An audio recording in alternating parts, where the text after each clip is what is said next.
નમસ્કાર. ગઈકાલે આપણે વૈદિક ગણિતના નિખિલમ સૂત્રની મદદથી બેઝ મેથડનો પાર્ટ 1 જોયો. એમાં આપણે આપણો જે બેઝ છે એટલે કે 10, 100, 1000, 10000 એનાથી જે નાની સંખ્યાઓ છે એના ગુણાકાર આપણે જોયા. આજે આપણે બેઝ થી મોટી સંખ્યા હોય એના ગુણાકાર કઈ રીતના કરવા એ જોઈએ. જેમ કે 105 ગુણ્યા 107. તો અહીંયા બેઝ જે છે એ આપણા માટે 100 છે. તો 100 અને 105 વચ્ચેનું અંતર તો કે 5 અને 107 અને 100 વચ્ચેનું અંતર 7. અહીંયા વધારો છે એટલે આપણે પ્લસ ની નિશાની મૂકી. ગઈકાલે જે પ્રોસેસ કરતા હતા હવે એ જ કરવાની છે.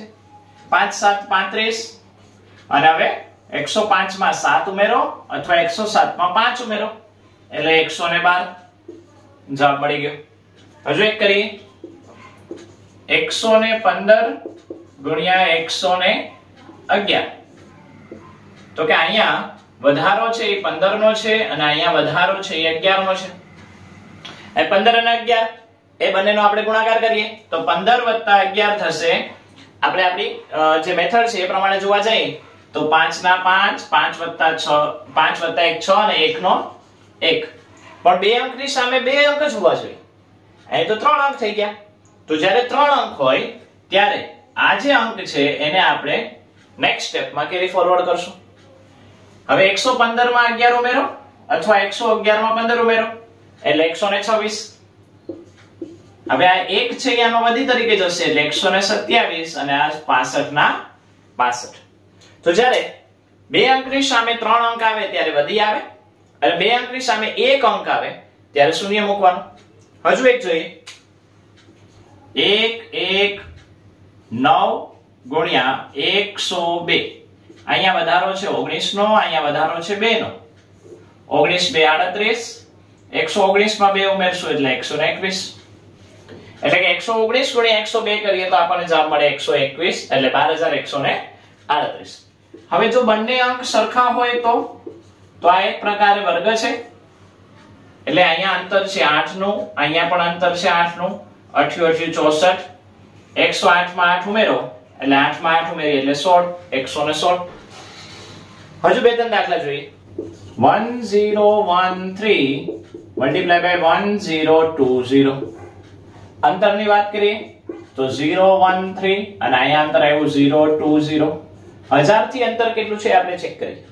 હવે 13 ગુણ્યા 20 કરવા છે. 0 વાળી ટેકનિક આપણે જોઈ હતી. 0 ના 0 ને 13 2 26. 3 અંક એટલે 1000 આપણો બેઝ છે. 1000 માં 3 0 હોય તો 3 0 3 અંક મળ્યા. હવે 1013 માં 20 ઉમેરો અથવા 1020 માં 13 ઉમેરો એટલે 1033. એટલે કે 1013 ગુણ્યા 1020 કરીએ તો આપણને આવી રીતના 10,33,260 જવાબ મળે. 10010 × 10009. અહીંયા 10000 નો બેઝ છે. 10000 ના બેઝ પ્રમાણે અહીંયા 10 નું અંતર અને અહીંયા 9 નું અંતર. હવે જે પ્રોસેસ કરતા હતા એમ જ 10000 નો બેઝ છે એમાં 4 0 હોય એટલે અહીંયા 4 અંકમાં જવાબ જોઈએ. 10 9 90 બે જ અંક થયા એટલે બે શૂન્ય મૂકવાના આગળ. હવે 10010 માં 9 ઉમેરો અથવા 10009 માં 10 ઉમેરો એટલે 10019 આપણો જવાબ. એટલે કે 9 અંકનો જવાબ આપણે વૈદિક ગણિતની મદદથી ખૂબ જ સરળતાથી કરી શકીએ. હજુ એક કરીએ. 1000005 × 1000055. અહીંયા અંતરની વાત કરીએ તો 1 લાખ ના બેઝ ની સામે અહીંયા 5 નું અંતર છે અને અહીંયા 55 નું અંતર છે. તો હવે આ દાખલાની અંદર 55 ગુણ્યા 5 કરવા છે તો 55 એટલે 11 ગુણ્યા 5 આપણે લખી શકીએ. હવે 11 ગુણ્યા 5 ગુણ્યા 5 એટલે 25 ગુણ્યા 11 થયા. 25 ગુણ્યા 11 ની ટેકનિક 5 5 + 2 7 અને 2 ના 2. 5 અંકની સામે 5 અંક જોઈએ એટલે આ 2 0 મૂકશું. હવે 1,05,000 માં 55 ઉમેરો એટલે 1,60,000 આપણો જવાબ. આવી રીતના આગળ આપણે ભણેલા છીએ એનો યુઝ કરતા કરતા આપણે હવેના બધા જ ચેપ્ટરનો અભ્યાસ કરીશું. તો નિખિલમ સૂત્રની મદદથી આપણે આ શીખી રહ્યા છીએ. નમસ્કાર.